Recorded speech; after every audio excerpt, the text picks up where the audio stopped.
Marion Fields is my name. I am 52 years old, separated, residing in a serene two-story abode, infused with the scent of aged tomes and lavender oil. At the distant edge of a street lost to time, I tend to a quaint flower shop, a hidden gem that few recall by name. I offer thornless roses, hyacinths, and carnations, arrangements that individuals purchase not for love, but to ease the weight of silence. Lana, my daughter, is 24 years old and currently residing in Finland. Occasionally, she reaches out with a call. Her smile dances across the screen, illuminated by the stark glow of cold light. Our love for each other endures. Yet I am aware, she exists while I remain in anticipation.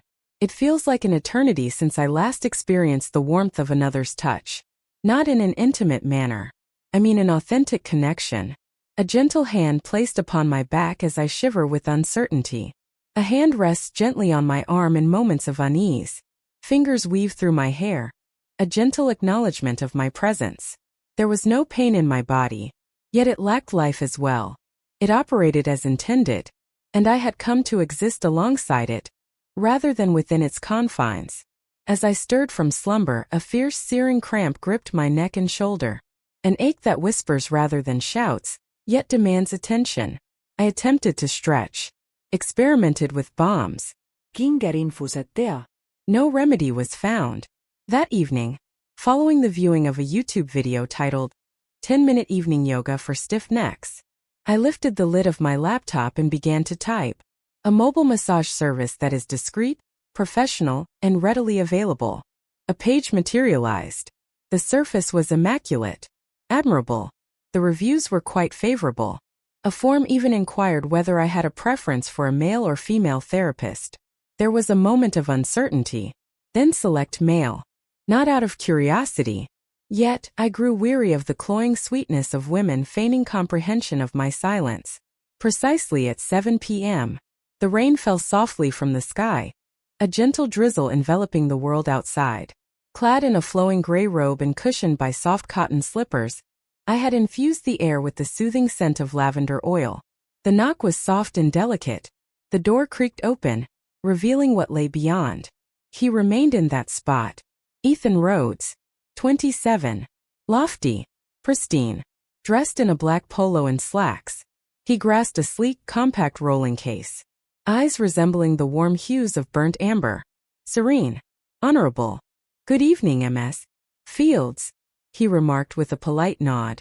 I inclined my head in agreement, and gracefully stepped aside. A pristine, expansive towel was spread across the couch. Ethan carefully laid out his tools, oils, warm towels, a small Bluetooth speaker. Each item a promise of the work to come. The strains of music started to fill the air. Gentle piano melodies. Avoiding the usual spa tropes.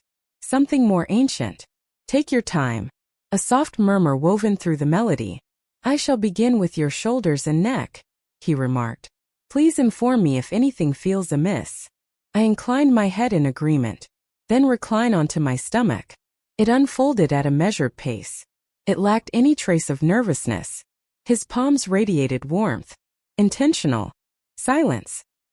He neither kneaded nor prodded as other therapists might. He paid attention. Using his hands. It seemed as though he was inquiring, "Are you still present?" Then Ethan began to speak. His voice, gentle yet piercing, managed to penetrate a realm untouched for years. Do you sense anything in this place? Or are you merely attempting to numb your emotions entirely? It nearly brought me to tears. Not due to the pain.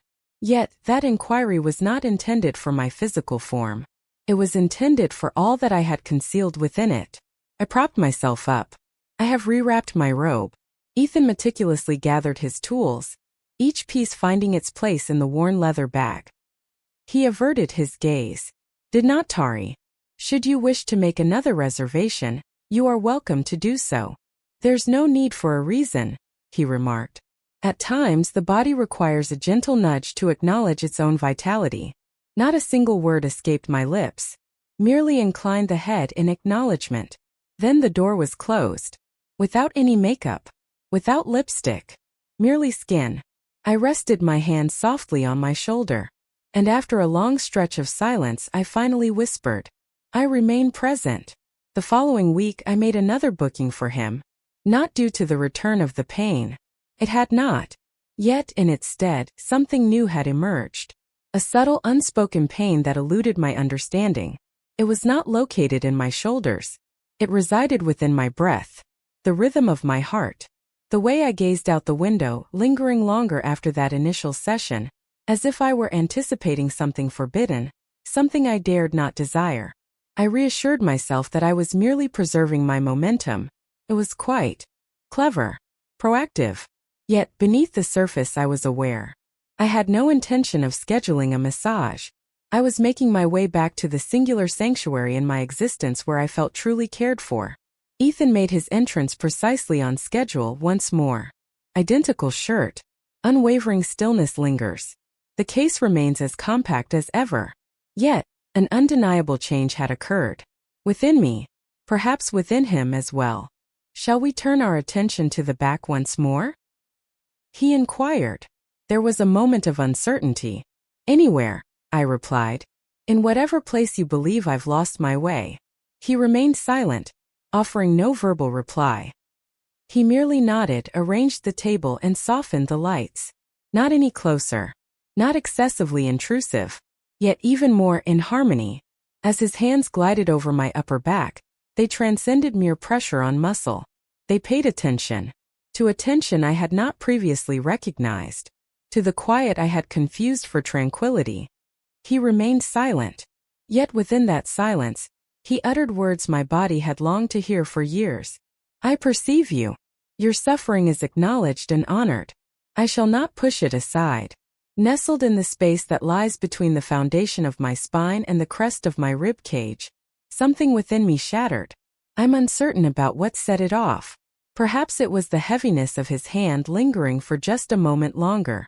Perhaps it was the manner in which the background music transitioned into a minor key. Perhaps it was the realization that I had not experienced such a touch, not driven by desire but by tenderness, in more than 10 years. Yet, in an instant my breath caught in my throat. And then, tears began to flow. Initially without a sound. Then a sob slipped free. Then yet another. When tears fall, many tend to retreat. They express their regrets. They are engulfed by a wave of panic. Yet Ethan pressed on. His hands remained precisely in place, firm, unwavering. Unsettling. Here it is. Take your time. There are no inquiries. He uttered in a gentle tone. Everything will be fine. And that caused my tears to flow even more fiercely. As I propped myself up, my eyes swollen and my heart feeling empty, he offered me a warm towel. No inquiries have emerged yet. There shall be no inquiries. At times, the liberation doesn't reside within the muscle, he remarked. Within it lies the memory that has been carefully preserved. I chose not to reply. I was unable to. Yet, on that day my perception of him shifted. Not through allure. In a state of wonder. It was remarkable that a man so young and so reserved could create a space for emotions I had long suppressed since the end of my marriage. Once more. A rhythm emerged from our collaboration. Each Thursday at 7 o'clock. He consistently introduced a fresh concoction of essential oils. He would often inquire, "Is it the same pressure as before?" I consistently replied in the affirmative. Yet, what transpired between us was scarcely influenced by any sense of pressure. With each passing week, my preparations would take on a new form. I've begun to apply lotion once more. Grooming my hair in anticipation of his arrival. Setting a gentle candle upon the windowsill. Not that I sought his attention. Yet, it was driven by my own desire. For the first time in years, I found myself beginning to care about the body I inhabited. I found myself stirring to the sensation of my own skin. One evening, as I reclined on the table, he lingered at my lower back. His hands came to a halt. I cracked my eyelids just enough to let in a sliver of light, my face nestled deep within the soft embrace of the towel. He remained silent. Yet I sensed it. The pause of uncertainty. The acknowledgement. Not the kind of tension that stirs desire. There is no impropriety. A profound essence. In that hushed instant, an unspoken understanding enveloped us both. This transcends the realm of mere massage. A transition unfolds, bridging the realm of muscle and memory. From flesh to the divine. And yet neither of us stirred. As he departed that evening, I accompanied him to the threshold. He pivoted, gazed upon me, maintained eye contact for an extended moment, then spoke plainly. You no longer fade into the background. For the first time in years, I placed my trust in someone. Thursday arrived. The day I would not denote with ink on my calendar, but rather with the subtle ways my body began to ready itself for it. I prepared the tea in a new way. I ignited a candle 20 minutes prior. I donned the robe that I had set aside solely for my own indulgence. Yet, on that Thursday, the message arrived at precisely 6:42 p.m. Marianne, I regret to inform you that I must reschedule our session this evening. A surprising turn in family dynamics. I trust this message finds you in good spirits. Ethan. Merely a collection of words. Respectful. Expert.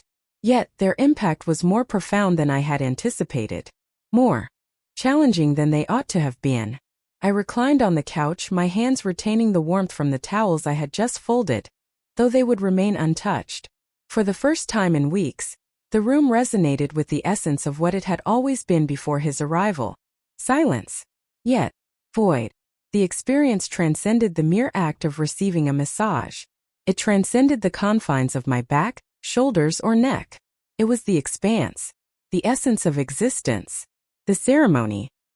He entered the room with an effortless grace, not seeking to mend my fractures, yet somehow I felt a little less shattered in his presence. In the stillness of that night a truth emerged, one I had long kept hidden from myself. I longed for the sensation he evoked within me, the feeling of being alive in another's thoughts. Even in the absence of hands, his care remained, a gentle presence that refused to fade. After a span of 2 days, I composed and dispatched the initial message. I trust that all is well with you. There's no urgency to set a new date. I simply wish to express my gratitude, thank you, for the realm you conjure. He replied in mere moments. How about we grab a coffee together sometime soon? There is no massage table available. Free from oils. Merely a pair of soles. If that suits you well. My gaze lingered on the screen. No suggestion was offered. No flirtaschen. There is no hook. Merely a proposal. To encounter. Spears. We selected a location I had yet to explore. Somewhere in the space that lay between my home and the place he called his own. He remained silent and I chose not to inquire. We had forged an unusual silent bond, one that thrived without the necessity of specifics. It was a quaint corner cafe, adorned with warm wooden accents and lined with bookshelves, where the soft strains of old jazz records floated through the air from dusty speakers. Upon my entrance, he rose to his feet, forever clad in black, yet remained subtle, still observing me as one might observe the shifting of the seasons. He drew forth the chair. I took a seat. There is no barrier separating us any longer. There is no stillness crafted by the glow of lights and the flicker of candles. Merely the essence of air. An inhale. And presence. We never broached the subject of touch. Our conversation did not venture into the realms of backs, knots, or pressure points. We reminisced about our early years. His initial role in a nursing home, where he discovered the delicate art of grasping a wrist to check a pulse, as though it held significance. His mother.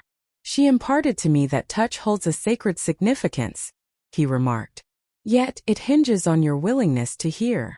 I inquired about the reasons behind his departure from the wellness center, where he was previously employed. They ceased to hear, he remarked. Began to offer delight rather than mere existence. I took a delicate sip of my tea. I understand that sensation, I murmured. The cafe was left desolate. The sky transformed into a profound blue, a hue that lingers solely in the moments between sunset and the encroaching darkness. He cast his gaze in my direction, not with a ravenous appetite, not with audacity, with a brutal honesty that he had always possessed, even in silence. He then spoke with great care. I have no desire to make contact with you once more, unless you desire to be completely revealed. My hands quivered with a subtle intensity, not from a place of fear, but from a deep understanding of his intent. It was not a summons to any corporeal engagement. A question lingered in the air. A humble request. To seek approval. to perceive me beyond mere flesh or pain or ceremony, yet as a woman, in a state of yearning, in its entirety. What sent chills down my spine was, I found myself wanting to say yes. We refrained from any contact that night. Without hands. Do not lean forward. Non intending touches. Upon returning home, I shed my robe and gazed into the mirror. Completely. Refrained from passing judgment. No need for repairs. Merely to gaze. After more than 10 years, I held my gaze steady. We refrained from labeling it as an appointment. There existed neither a time slot nor an invoice, nor any confirmation message to be found. A fleeting instant, gentle, quiet, and unarticulated, that gave rise to yet another. 3 days following the cafe encounter, Ethan sent a message. If you wish, I can pay you a final visit. Not in the capacity of your therapist. Like an individual attuned to the world, capable of perceiving through touch. I perused it 5 times. Subsequently inscribed. Indeed. Yet it is crucial for us to grasp that this has transcended the realm of healing. It revolves around truthfulness. A moment later his reply arrived. That is the sole form of touch I have ever truly believed in. It was not the lighting. It was not the fragrance. I was the one. I had ceased to await my own repair. I wasn't folding towels or preparing tea merely as a means to conceal myself within the embrace of routine. I had indeed brushed my hair, ignited a candle's flame. Indeed. However, I had no intention of being remarkable. I was getting ready to be there. He remained motionless, a figure etched against the backdrop of the world around him. Identical gaze. Unchanged tranquility. Yet, on this occasion he left the case behind. Free from oils. No props needed. Merely himself. I moved to the side. He stepped inside. In that moment the silence enveloped us, resonating with a weight greater than any words we had ever exchanged. He refrained from inquiring about the source of the pain. He failed to inquire about my needs. He merely slipped behind me. A soft hand rested on my shoulder, and let it go. Not upon my skin, yet with me. That singular breath we shared, slow, whole, and hushed, was the most profound intimacy I had felt in years. He led me to the couch. I took a seat. He lowered himself to the ground beside me. With a gentle touch, he traced the contours of my arms, glided over the back of my hands, and lingered at my wrist. Not in pursuit, not enticing, coming back, as though every fragment of my being had floated away, and he was securing it once more. Not out of shame, yet it stems from trust. His hands glided over my collarbone, lingering at the base of my throat, where countless words had been trapped for far too long. He refrained from pressing the matter. He refrained from inquiring. He merely placed his palm there, a quiet gesture of stillness, silently, with conviction, and I sensed a surge within me, not a yearning, free from blame, authorization.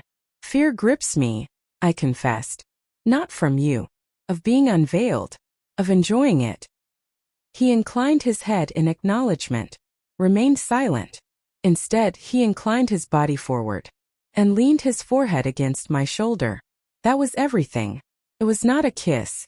It is not a step forward. Only flesh against flesh. Inhale, exhale. Similar to a prayer. That night, no garments were shed. Cease the lamentations. There is no peak. No fireworks. Yet with every place he caressed, my hands, my spine, the tender curve behind my knee, it was as if he inscribed a fresh sentence upon skin that had long forgotten it was a canvas. Tears streamed down my face. Not weeping. Only tiny breathless tears, akin to the body releasing long-held sorrow. In the end, he chose not to ask for a place to remain. He refrained from kissing me. He gently pressed my hand to his lips, and pressed his lips to my knuckles as if they were a cherished relic. In that moment he rose to his feet, gazed upon me, and uttered, "I did not arrive here to lay claim to you. I have arrived to behold you." And then he departed. No door was slammed. There are no commitments offered. No arrangements made. The mere fragrance of heated flesh. And a feeling stirred within me. At long last, yielding to gentleness. That night I reclined in bed, my palms turned skyward, resting against the ceiling. There exists nothing that separates me from the air. Without expectation. Without a hint of embarrassment. For the first time since my divorce. As motherhood hushed my longings. As womanhood transformed into a mere function. I murmured, "This is my vessel." And I find myself immersed once more. Ethan failed to return the following week. No follow-up occurred. No, "How do you feel?" No recommendations for rescheduling. No witty words to unlock the entrance once more. Yet, there remained a trace of what he had once held dear. Not a single trace of him. Yet a path leading me back to my essence. I awoke without a single ache in my body. Not in my neck. Not in my shoulders. Not in the hollow beneath my ribs where loneliness once curled itself into a tight ball. I elongated my body languidly in the bed. My limbs relaxed, my skin enveloped in warmth. I brushed my fingers against my own wrist. After a long stretch of time, I stood resolute, unyielding in the face of my own existence. For weeks I refrained from booking him once more. Not that I lacked the desire. Yet, it was only when I grasped the distinction of longing for someone's hands that clarity emerged.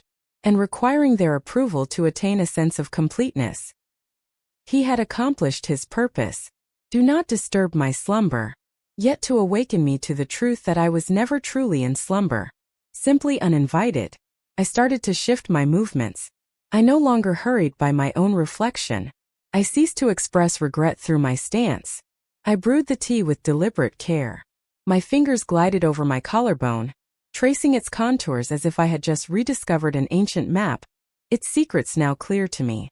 In the heart of my living room, I stood clad only in a thin t-shirt, savoring the way the cold air caressed the edges of my skin. I was not acting for a man. Not pausing for his glance. I found myself in the presence of the woman I once was. 3 weeks later, his name illuminated my screen. Dear Marian, I have contemplated reaching out to you, yet I have refrained. Not from afar but from reverence. You once confessed to a fear of being vulnerable. Yet, you chose to open it regardless. And then you remained receptive. Such a rarity. Your words brought to mind that touch transcends mere skin. It revolves around the concept of granting consent. I appreciate the opportunity to listen. Ethan. I lingered with the message for what felt like an eternity. Did not respond immediately. I held back my tears. I have just set my phone aside. And shut my eyes. With a tenderness I had long since lost touch with. After the passage of an hour, I put pen to paper. Ethan. You were never the end point. You were the threshold I had long overlooked. Waiting for the key to turn once more. I will not be scheduling another session. Yet I am carrying forward a journey that you played a part in starting. This time I shall remain fully engaged in the moment. The tale did not conclude with a romance. There is no affair. There is no hidden relationship. No grand reappearance or romantic embrace amidst the downpour. It concluded with a woman. At last she embraced the entirety of her being. It concluded in silence. That is the sole type of conclusion that carries significance. Many believe that touch is solely a matter of hands, concerning the concept of pressure, dermis, motion. Yet the most profound touch I have ever experienced came from a man who never sought to possess me. He failed to mend my wounds. He remained motionless for a time, to listen to my own voice. In the past, I resided in a realm of quietude. Yet now, I reside within my own skin, and I shall remain.